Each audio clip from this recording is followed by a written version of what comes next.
এবার আসেন আল্লাহ কোরআন বলেন ওয়াবিল ওয়ালিদাইনি ইহসানা, পিতামাতার সঙ্গে সৎ আচরণ করো, পিতামাতার সঙ্গে ভালো ব্যবহার করো, পিতামাতার খেদমত করো, পিতামাতার সঙ্গে উত্তম আচরণ করো। এটা কার আদেশ? আল্লাহ বললেন রবের আদেশ, আমার গোলামি করার কারণ নয়। 2 নম্বরে তোমার পিতামাতার সঙ্গে সৎ আচরণ করো, এটা আমার আদেশ। এইবার এই মাহফিলে যারা আছেন, এবার আপনারা একটু বুকে হাত দিয়ে বলেন পিতামাতা কারা? শুনে নেন, অনেকেই কিন্তু পিতামাতা সম্পর্কে ধারণা নাই। আজকে আপনাদেরকে শিখায় দেয় পিতামাতা শুধু জন্ম দিলেই তারা পিতামাতা না।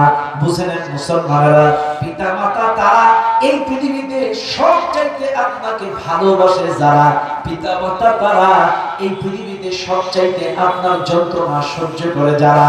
শুনে নেন দুনিয়ার মানুষ, আল্লাহ পাক কত দয়াশীল, কত দয়াশীল, কত দয়াশীল। আল্লাহ পাক বলেন ওয়াসাইনাল ইনসানা বিওয়ালিদাইহি হামালাতুহু উম্মুহু ওয়াহনান আলা ওয়াহনিন ওয়া ফিসালুহু ফি আমাইন আনিশকুর লি ওয়া লিওয়ালিদাইহি। আল্লাহ পাক বলেন তোমরা তোমাদের পিতামাতার প্রতি সহানুভূতিশীল হয়ে যাও। ও মুসলমানেরা, বিশেষ করে তোমার মা, তোমার মা, তোমার মা কত যন্ত্রণা সহ্য করে তোমাকে গর্ভে ধারণ করেছে মাসের পর মাস। এই মাহফিলে যারা আছেন একবার বুকে হাত দেন, 9 মাস 10 দিন তোমার মা তোমাকে গর্ভে নিল। একটু বুকে হাত দাও যুবকেরা। একটা ঈদ 24টা ঘন্টা কেউ পেটের সঙ্গে বেঁধে খাইতে দাইতে ঘুমাইতে অফিস আদালত কোর্ট কাছারিতে যাইতে পারে না। 24টা ঘন্টা একটা ঈদ পেটে বেঁধে কাজ কাম করতে পারে না। কিন্তু মনে রাখবেন তোমার মা 9 মাস 10 দিন অর্থাৎ 280 থেকে 85 দিন তোমাকে এই গর্ভে নিয়েছে। যেদিন থেকে তুমি তোমার মায়ের গর্ভে গিয়েছো সেদিন থেকে তোমার মা পেট ভরে ভাত খাইতে পারে না। যেদিন থেকে তুমি তোমার মায়ের গর্ভে গেছো সেদিন থেকে তোমার মা ইচ্ছা স্বাধীন মতো দৌড়াইতে পারে না, ইচ্ছা মতো ঘুরতে পারে না। যেদিন থেকে তুমি তোমার মায়ের গর্ভে গেছো সেদিন থেকে তোমার মা ইচ্ছা খুশি যা খুশি তা খাইতে পারে না। কত কষ্ট করে 9 মাস 10 দিন তোমার গর্ভে নিল। ও দুনিয়ার মানুষ, 24টা মাস তোমাকে বুকের তাজা দুধ খাওয়ালো। শুনে নেন এই এলাকার মানুষ, 24টা মাস 30 দিয়া যদি গুণ দেন 720 দিন হয়। শুনে নেন মুসলমানেরা, 720 দিন তোমার মা তোমাকে দুধ খাওয়ালো। ওরে ভাই, বুকের তাজা দুধগুলো রক্তগুলো চুষে চুষে চুষে চুষে তোমার মা তোমারে খাওয়াইছে, তুমি খাইছো। 720 দিন দুধ খাওয়াইছে। এবার আসেন আর আধুনিক যুগ, একটা 2টা বাচ্চা, কিন্তু আমার আপনার জানা নাই কারো 8টা ছিল, কারো 5টা ছিল, কারো 10টা বাচ্চা ছিল। ও ভাইরা, আজকে তোমার মায়ের হাঁটু ব্যথা, মাজা ব্যথা, কজু ব্যথা, আজকে হাড় ক্ষয়, ক্যালসিয়ামের ঘাটতি, আজকে তোমার মাজার যন্ত্রণা করে, তোমার মায়ের হাড় ক্ষয়, ক্যালসিয়ামের ঘাটতি। যুবক, তুমি কি জানো তোমার মায়ের কেন মাজা ব্যথা? তুমি কি জানো তোমার মায়ের কেন হাঁটু ব্যথা? তুমি কি জানো? শুনে নাও রে যুবক, 8টা সন্তান যদি কোনো মায়ের হয়, একটা সন্তান যদি 720 দিন দুধ খায়, তাইলে 8টা সন্তান 5760 দিন দুধ খায়। আমি আবারও বলছি, একটা সন্তান যদি 720 দিন দুধ খায়, তাইলে 8টা সন্তান 5760 দিন দুধ খায়। এবার বলেন, 8টা ছেলে মেয়ে যে মায়ের 5760 দিন যদি দুধ খায়, ওই মায়ের কিছু আর থাকে না। ওই মায়ের শরীরে কিচ্ছু থাকে না। কেন হাঁটু ব্যথা, মাথা ব্যথা? তোমার কারণে। তোমার কারণে তোমার মায়ের আজকে হাড় ক্ষয়, ক্যালসিয়ামের ঘাটতি, পা যন্ত্রণা, হাঁটু যন্ত্রণা, মাথা যন্ত্রণা।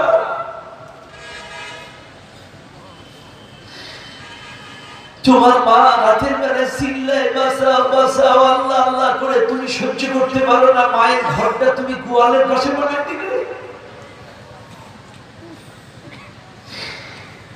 আজ অনেক কপালপোড়া যুবক আছেন, মারে ভাগ করে।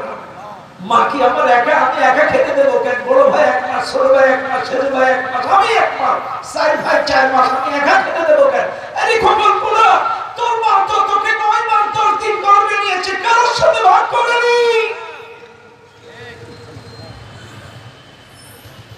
24টা মাস তোমাকে দুধ খাওয়াইছে, তোমার মা তো কারোর সাথে শেয়ার করেনি। এই তো শীতকাল এখনো যাইতে পারে না, এখনো হালকা হাত আগে শেষ ভোরবেলায়। তোমার মা এখন তো আধুনিক যুগ, সন্ধ্যায় একটা ক্যাম্পাস পড়ায়, সকালে করে, কিন্তু তোমার মা সেই সময় ক্যাম্পাস ছিল না। সারাটা রাত তুমি 20 বার 25 বার প্রস্তাব পায়খানা করে, তুমি কাঁথা করেছ, তুমি নোংরা করেছো, তোমার মায়ের শাড়িটা ভিজাইছো। কই তোমার মা তো তোমার লাথি মেরে খাটের নিচে ফেলে দেয়নি। 20 টাকা দাম হয়েছে এক রাতে, সন্ধ্যা থেকে সকাল পর্যন্ত 20টা কাঁথা প্রস্রাব আর পায়খানা। তোমার মা অ্যাজমা ছিল, হাঁপানি ছিল, অ্যালার্জি ছিল।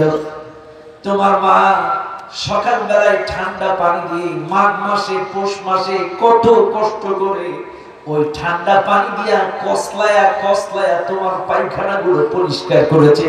1-2 দিন না রে যুবক, 1-2 দিন না, তোমার জন্মের থেকে 5 বছর পর্যন্ত তোমার প্রস্রাব পায়খানা তোমার মা পরিষ্কার করলো। তুমি কি পারো না একটা মাস তোমার মা পড়ে আছে মায়ের প্রসাদের কাঁটাটা পরিষ্কার করে দিতে? একটা মাস পারো না? ও যুবক, তোমাদেরকে বলছি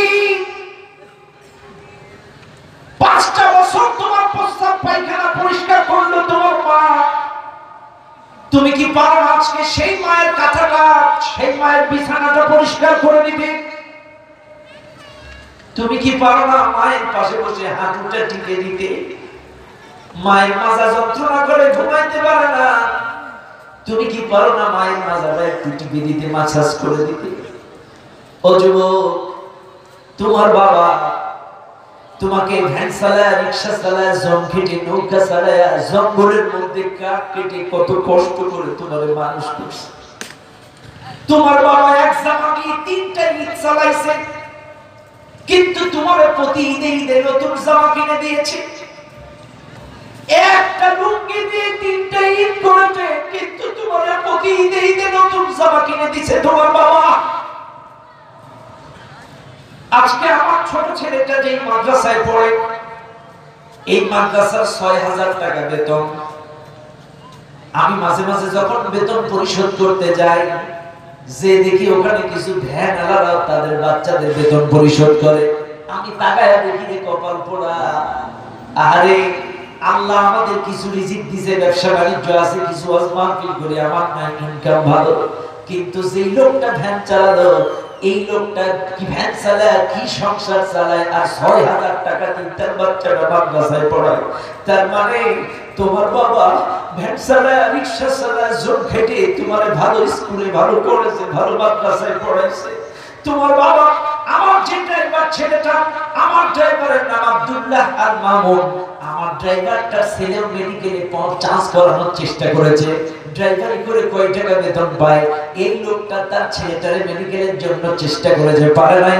গত 2-1 দিন আগে রাজশাহী ভার্সিটিতে পড়াইছে, তাকে টেস্ট করানোর জন্য হয়তো ওখানে টিকে যাবে ইনশাআল্লাহ।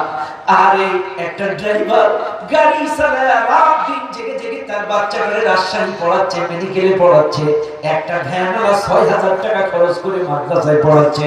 চাইলে তোমার আমার বাবা কত কষ্ট করে আমাদেরকে মানুষ করেছে, আজকে এই মা বাবার সঙ্গে বেয়াদবি করো না, খারাপ আচরণ করো না।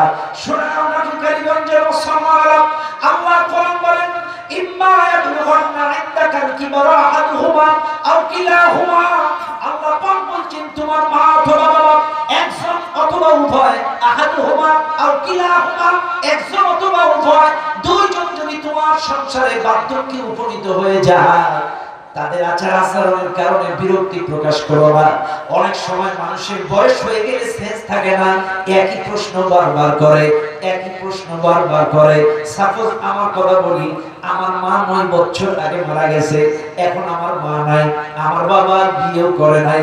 আমার ছোট্ট ছোট্ট বাচ্চার কাছে আমার বাবা বারবার ছুটে আসে, ভাই, আপা, বউ, ভাই কেমন আছিস, বারবার এসে চুপা খায়।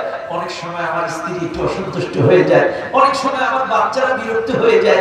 কিন্তু ভাই আপনি চিন্তা করেন না, আপনার বয়সের সাথে আপনি সময় দেন, আপনার স্ত্রীর সাথে আপনার বাচ্চাদের সাথে সময় দেন, কিন্তু আপনার বয়স্ক বাবা তো আপনার বয়স্ক বাবাকে তো আর বিয়ে দেন নাই, ওর কি আছে? কেউ নাই। আপনার ছেলেটা আপনার মেয়েটাই তো তার সময় টাইম পাস করে, সে তো একটু সুমা খায়, সে তো একটু কোলে তুলে নেয়। অনেক সময় অনেক বউ আছে না আপনার কাছে যেতে চায় না, আপনি বলেন না বাবা কেন খাবে